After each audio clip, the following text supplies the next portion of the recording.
de la población mundial habla un idioma, y en muchas partes del mundo se hablan 2 o 3. Hablan y escriben. Entonces, los últimos 150 años lo que nos han dado es un mundo en el cual, gracias a la revolución industrial, tenemos más dinero, más salud y más inteligencia, más cultura. Entonces, eso no es poca cosa, digamos que son motivos de celebración. Ahora, esto digamos que eran objetivos que la humanidad en su conjunto tenía. O sea, no es gratuito, no es que la gente siempre haya querido ser pobre y de repente se volvió rica porque sin quererlo. Son cosas que hemos buscado, ¿no? Y está bien, y lo hemos logrado. Ahora, ¿esto qué ha pasado con eso? La primera consecuencia es que pues, cuando la gente se deja de morir y tiene más capacidad de buscar servicios médicos y demás, pues empieza a aumentar la población. La población mundial se ha multiplicado por 7 en los últimos 200 años. La de menos de 1.000 millones de habitantes, ahora estamos en casi 7.000 millones de habitantes. Y todas esas personas tienen que comer algo. Entonces, pues hemos comido mucho.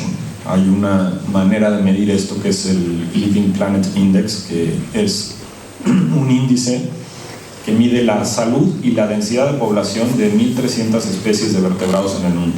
Ese índice, nada más en los últimos 25 años, se ha reducido en 30%. Hay algunas especies, como los atunes que mencionábamos hace rato, que de cada 10 atunes que había en el mar, nos comimos 9. Me queda un atún de cada 10 que había en el mar. Ese es de los casos, digamos, dramáticos. Los más dramáticos son los que ya no existen, que ya se extinguieron. Y luego el promedio está más o menos en 30%. Y, no sé, ¿han oído hablar de este concepto de huella ecológica? ¿Sí? Levanten la mano. La huella ecológica. Bueno, merece explicación. La huella ecológica es la cantidad de terreno productivo que se necesita para mantener el estilo de vida de alguien. Un estilo de vida es, digamos, cuánta comida tenemos, qué tipo de comida, si comemos carne o no, si tenemos automóvil, si vamos al cine, si cuánta ropa compramos, etc. La huella ecológica disponible en el mundo, digamos que cuando nacemos, si quisiéramos poder mantener nuestro estilo de vida, tendríamos que gastar 1.8 hectáreas por persona.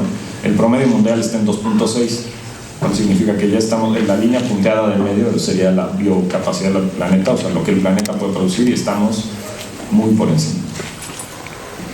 ¿Y cómo es que logramos todo esto? Lo logramos porque en 1857 perforamos el primer pozo de petróleo, y después de miles de años de conocer los combustibles fósiles, finalmente entendimos cómo se podían usar. Entonces, lo que pasó es que nos sacamos la lotería. O sea, encontramos una fuente aparentemente inagotable de energía gratuita. Eso es lo que pasó. Y la hemos utilizado para hacer todo ese trabajo que normalmente teníamos que hacer, digamos, nosotros o animales domesticados. Entonces, todos sabemos, digamos, los combustibles fósiles, calentamiento global y demás, pero lo importante, creo, es esto. Esta es la imagen que se tienen que llevar el día de hoy. O sea, la historia del mundo es una historia de estabilidad, en el cual era un mundo pobre, era un mundo enfermo y era un mundo inculto, pero era un mundo en el cual una generación sabía cómo iba a ser la siguiente generación. Y los últimos 150 o 200 años han sido una revolución total. O sea, no es una revolución industrial, sino es una revolución mundial en absolutamente todos los ámbitos. Ahora, siempre, digamos que si este fuera el mundo, ¿han leído a Malcolm Gladwell? Tiene un libro que se llama The Tipping Point, que es muy interesante. Pero, básicamente, digamos que esto es el mundo. Si yo hago esto y empiezo a mover el ecosistema,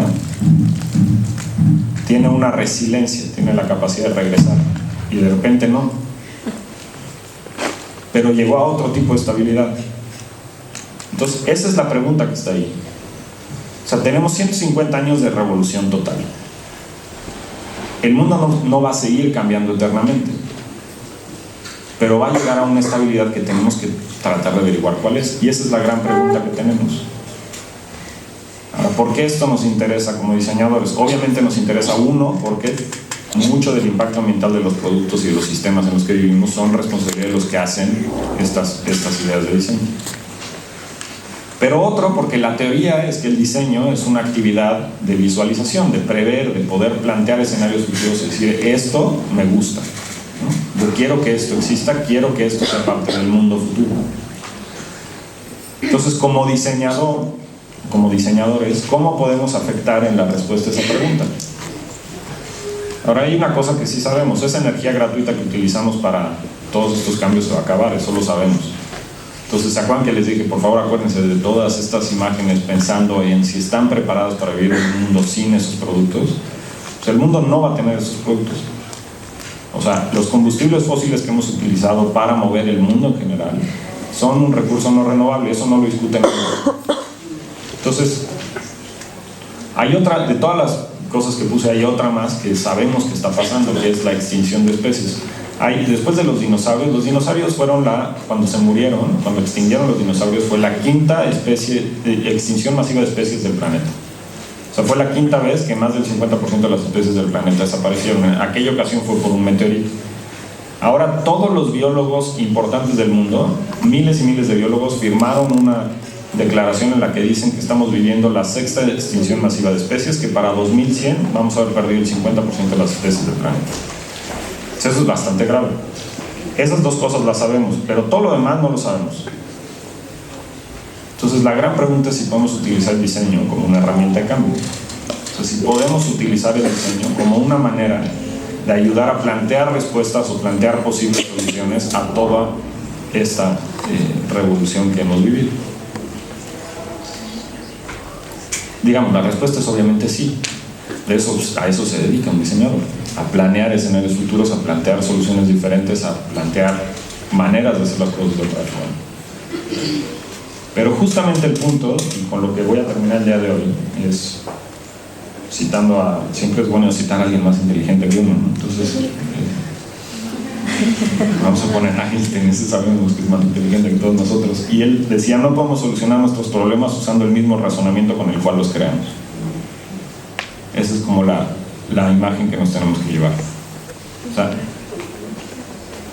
esta idea de producción industrial y de diseño industrial que hemos utilizado los últimos 100 años nos ha metido en los problemas en los que estamos hoy.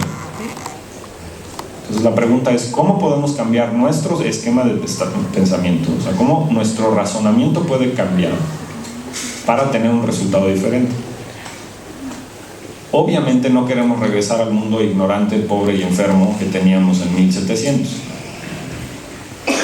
La pregunta como diseño, digamos, la asignatura o la tarea de diseño que tenemos es decir, ¿cómo podemos quedarnos con la salud, quedarnos con la riqueza, quedarnos con la cultura, pero recuperar la biodiversidad, recuperar la posibilidad de futuro, recuperar la capacidad de planeación, etcétera, etcétera? Entonces, la gran pregunta es decir, ¿cómo podemos plantear esta gran pregunta como un proyecto de diseño? Y cómo nuestros pequeños proyectos de diseño colaboran en ese gran proyecto de planeación a futuro. La pregunta que yo les dejo como herramienta, la herramienta que a mí me ha funcionado mucho en mi trabajo diario, es preguntarme: en este proyecto que estoy el día de hoy, ¿qué pasa si tengo éxito? O sea, ¿cuál es la imagen de éxito de este producto? O sea, ¿qué pasa si yo invento la idea de que el agua se tiene que vender y se tiene que transportar, ¿no?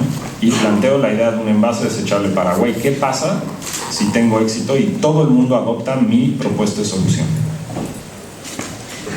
Entonces, si tenemos la capacidad de prefigurar esos escenarios futuros donde tuvimos éxito con nuestros proyectos, creo que vamos a estar participando en ver cómo solucionamos esa gran pregunta.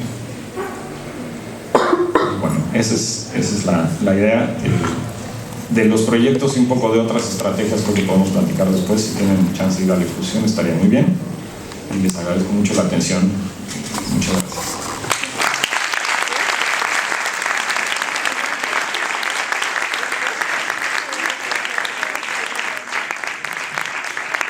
Muchas gracias, Emiliano. ¿Alguna pregunta? ¿Duda? ¿Alguien desea hacer alguna consulta, Emiliano? ¿Algún comentario?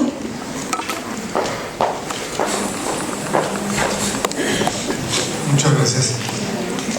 Excelente presentación, felicidades. Una pregunta sería: esta nueva tendencia que tenemos en algunas partes del mundo de desarrollar nuevas técnicas de producción